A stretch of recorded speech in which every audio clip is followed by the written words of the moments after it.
గర్భధారణ, ప్రసూతి చికిత్స, పిల్లలకు చికిత్స వంటి అన్ని సౌకర్యాలు కలిగిన ఒక పరిపూర్ణమైన ఆసుపత్రి మన సుధా ఫర్టిలిటీ సెంటర్. నిన్న అనకాపల్లి జిల్లా అచ్యుతాపురం సెజ్లో జరిగినటువంటి ఘటన అందరికీ తెలిసిందే.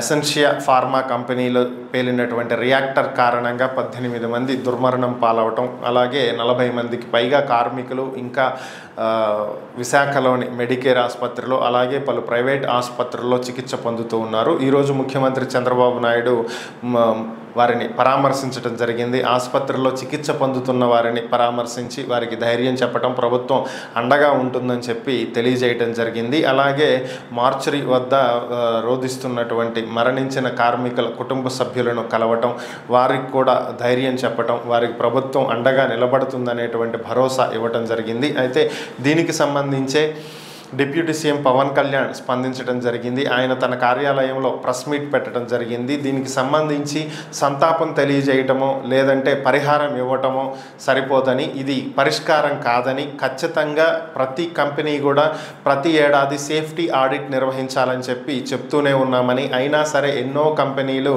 సేఫ్టీ ఆడిట్ నిర్వహించకుండా చేస్తున్నటువంటి కార్యకలాపాల వల్లే ఇలాంటి ఘటనలు, ప్రమాదాలు సంభవిస్తున్నాయని, దీనివల్ల కార్మికుల ప్రాణాలు పోతున్నాయని, దీని మీద ఖచ్చితంగా చర్యలు తీసుకోవాలని చెప్పి ఆయన కోరటం జరిగింది.